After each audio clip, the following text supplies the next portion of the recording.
not only between men and women, but between some ADOS, FBA, however people want to announce it there, and what's going on in the continent. Can any of this be fixed? And one of the major points that I took away from what you were saying is, this starts in the colonization of the mind.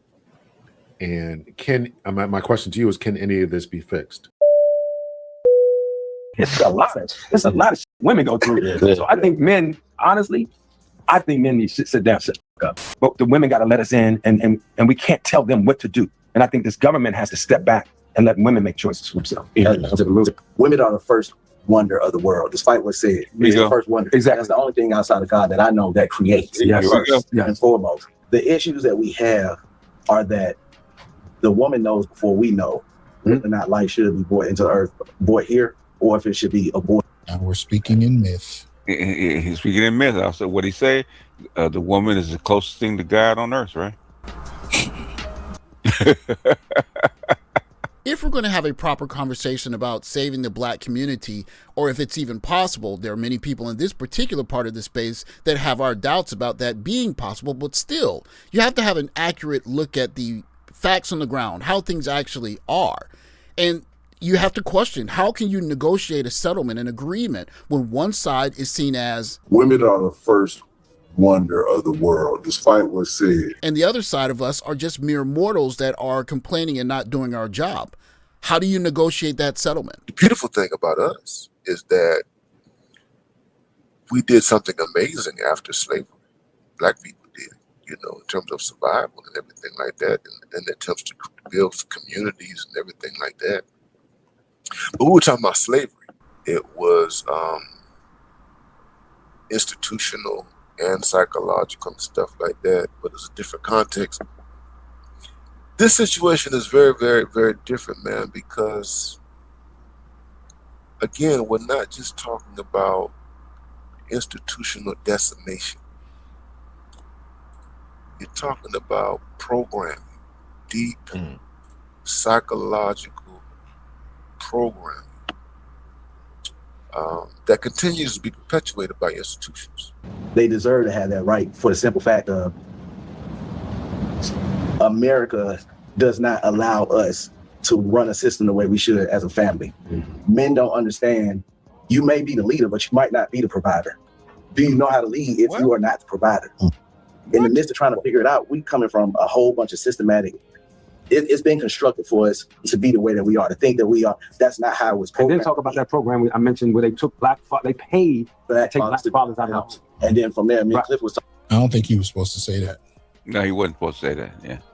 He broke from the script. When it started with the Section 8, women were able to take care of the kids without the man being in the house, which gave her the mindset that I can be the leader because I have to be the provider. And then after that, it was the crack epidemic, which you guys started using, where they was going to prison. Regardless, we stayed out of the house. Now it's social media, and the thing is, we were always here to protect the Black women. And if you ever seen the movie Sparta, men were actually the leaders, but the leader knew how to lead because he still. Now notice that gymnastics. He went from family court and the pushing. Welfare. Welfare, yeah. And the pushing out of men from the household. And the crack here, where they were imprisoning men, and hyper incarceration, to Sparta. And then he went to Sparta to somehow make an argument about men not being present. How did he twist it at the end? The gymnastics there I find real interesting. So 2 out of 3 of the things he mentioned were systemic things that took place that Black men had really relatively little control of. You go from welfare, pushing men out of the household, to the crack era, and somehow Black men still become responsible for not being present.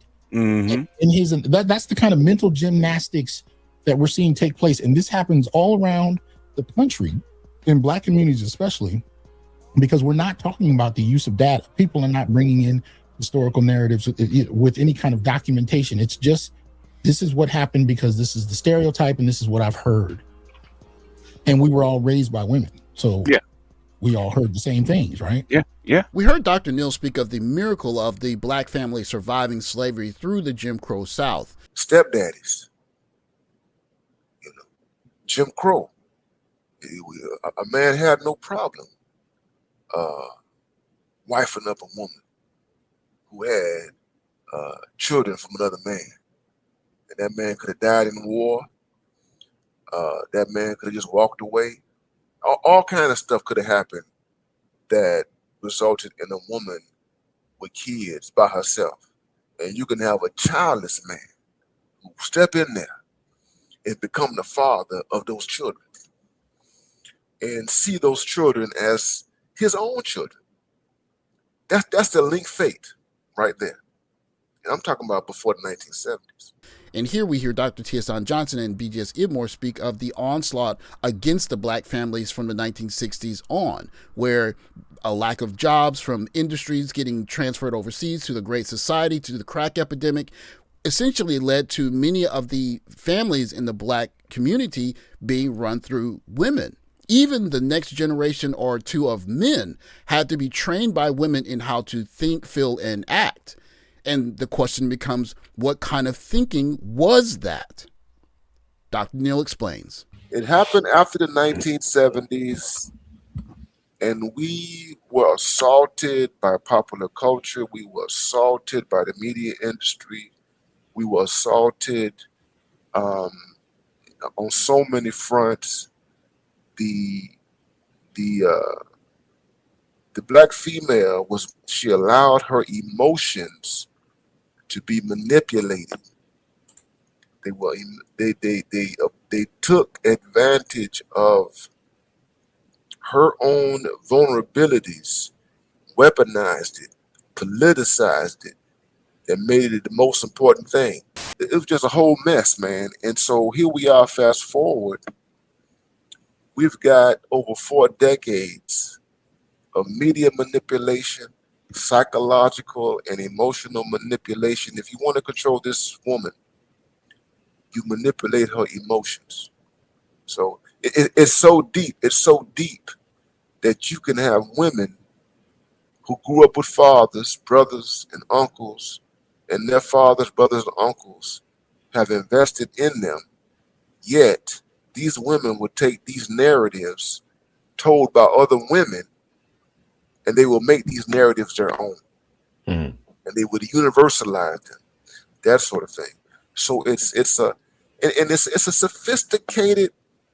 We talked about colonialism. It is a sophisticated psychological process. Statistically, black men voted in the highest numbers, and yet you don't hear any other group of men talking about it or being talked about as failing women running for presidential positions, but black men.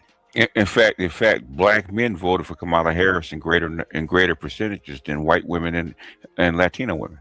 Yeah, but when's the last time you saw somebody get up and chastise Latino women for not voting hard enough for Kamala?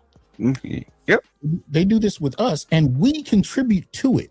So that's another aspect of these discussions that I don't like. Stereotypes are readily acceptable when they're problematic against black men, but black men are not allowed to put forth arguments rooted in data that problematize other groups, particularly women, for a given issue here or there. We're not allowed to do it. About colonialism, it is a sophisticated psychological process.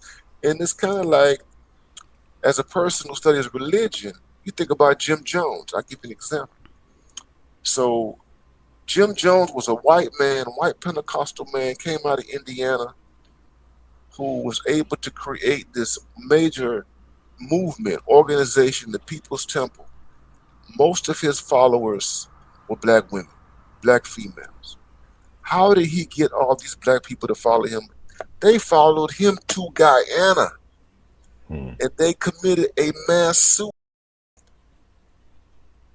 How did that happen? He was a master psychologist. That's how he did it. We look at the black church, and you look at the relationship between the black woman and the black church, and the current black preacher today. How is it that the black woman is so captured by this preacher? It's because of the psychological manipulation that exists, that is there. It's emotional manipulation. And that emotional manipulation is deep, it's profound, it's hard to overcome. You understand what I'm saying? Again, you don't need a gun. You don't need a gun. You don't need an army to control this group. All you need is a psychological tool, a psychological strategy to convince this population that the men who look just like you are your worst enemy, and simultaneously convince the same population that the other men in the other group, the white male, is your savior.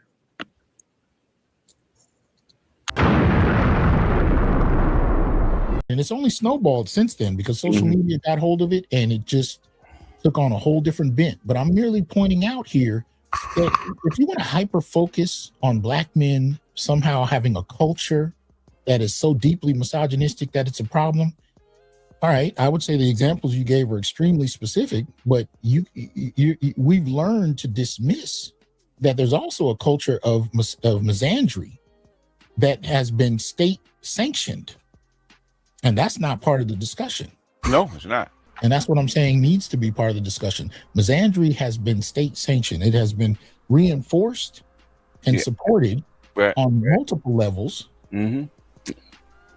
And it includes systemic issues like hyperincarceration, voter disenfranchisement. You know, we can go down the list of health issues. I mean, there's such a long list of how systemic misandry has played out, especially toward black men. But somehow we can only talk about misogyny. Hatred of black men goes back 200 years, man. It's not new. Yeah.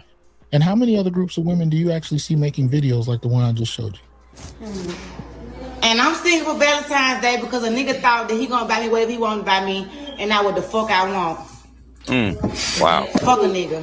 I'm single for Valentine's Day because fuck these niggas. Oh shit. My bad, y'all. Wow. I'm single for Valentine's Day because it's just fuck a nigga, period. Wow. I'm single for Valentine's Day because I'm a hoe and I be selling it. Hey, there's some truth in that. Okay. I'm single for Valentine's Day because I won't put up with you nigga shit. Sorry, baby. It's Big Mama. Go ahead, Miss Go. She going last. I was gonna go last, but it's okay. I'm not single. I'm married. I love my husband. I love you, baby. Nado. Y'all supposed to put it around it, y'all, or what? Oh shit. I'm not single, but it's still fucking nigga. Period. Well, blow that nigga count out. Fuck. And we single because we all really some hoes and we don't give a fuck about it. Fucking nigga! boy. We only think about women when it's tethered to a man. Like, hey, respect her, bro. That's so-and-so, little sister. Hey, respect her, bro. That's so-and-so. So it's really thinking about how us as men in terms of accountability, we really don't even have a good transition from objectification to fatherhood because you've been a fucker for 20 years. And now you don't want to be a fucker no more. Now you want to be a father. Because we don't have that accountability to think about the like how we are taught to objectify women. And I know in our conversations, it'd be like, hey, you can get respect from the homies based off how you get down with it. Yeah. To be real. So the problem here is that men are encouraged to be misogynistic and objectify and to participate in objectifying women because it's reinforced in their social networks with other men. Okay, that's interesting. Now, Lee just said that men behave the way they do, especially in their misogyny, because they're socially reinforced by other men. Okay. I say they actually pay out more money than they actually make. Yeah. All the problems caused by breakup of families, they actually pay out more money. Yeah, but I told you years ago, man, when you got people like my stepfather who's paying back child support in his 80s with cancer. Yeah. For a woman who died 20 years ago. Yeah. And a child who's 50. Yeah. And he's still paying back child support. To the state. Yeah, to the state. Yeah. To the state. It doesn't make any sense, but this is where we are. So it's not surprising to me that men have opted out. Opted out. They like I'm sure that his son has seen what his father's gone through. He says, I don't want to go through that. Yeah. I don't want to go through it. It is what it is. But we are still opting for policies that hopefully will benefit men and black men in particular. And we're pushing for that. We want people to advocate for that. Because at the end of the day, man, this is that's why Doc is giving you the language you have to advocate. That's what we're trying to do. This is it. Black male political agenda. This is what we're talking about. We've been talking about it since 2020. We're still talking about it. All 19 points here. You can click down on any of them for more information and actually look what they're talking about. This is so well done that even women cannot argue against this. They don't like it, but they can argue against it. So here we are, back where we started from. Can it be saved? You can see that it goes down to the root. It's a psychological issue, even with other men. How do you build an accord when you can't even describe what a man and a woman is supposed to do? And on one side, you have an elevated woman who is close to God, that's exalted, and men who, no matter what they do, they're going to fall short. We have Dr. Hasan Johnson giving us a toolbox that's going to help not just black men, but inevitably all men find a fair way to build families and do it in a dignified way going forward. But the question becomes, build with whom? And can the black community be saved? Dr. Neal. Can any of this be fixed? And one of the major points that I took away from what you were saying is, this starts in the colonization of the mind. And my question to you is, can any of this be fixed? Or are we just doomed to be subject to other people? Yeah, my immediate response to that is a lot of this stuff is irreversible. You can't undo history. And you can't undo the damage that we've done. It's kind of like a man who's falsely accused of a crime at 20 and comes out of prison when he's 50. You know what I mean? He's been exonerated. He done spent 30 some odd years in prison for a crime he didn't commit. You understand what I'm saying? He done had all kinds of experiences in prison. Can you reverse it? You can't reverse it. It is what it is. You can find a way to cope. You can't be bitter. Some of those guys who are in those situations like that, they find a way to transcend that situation psychologically and everything like that, But my immediate response is that it can't be reversed. Can it be reversed in the future? I'm not confident that you can. I'm not confident that if there is a fix, if we're going to talk about a fix, I'm not confident that it will be immediate. And I think that that's something it would have to be sorted out over time. You understand? And I'm not going to be here to see it. A lot of us are not going to be here to see it if it gets sorted out. That's how you can't go through this thing for 50 some odd years, and just and it comes to an end or whatever, and then you have this repair. You know what I mean? It's kind of like black people coming out of slavery, and all of a sudden you're no longer chattel slaves, and you got to work on your life and stuff like that. You still got the backdrop. You're still kind of haunted now. The beautiful thing about us is that we did something amazing after slavery. Black people did, in terms of survival and everything like that, and attempts to build communities and everything like that. But we were talking about slavery, which was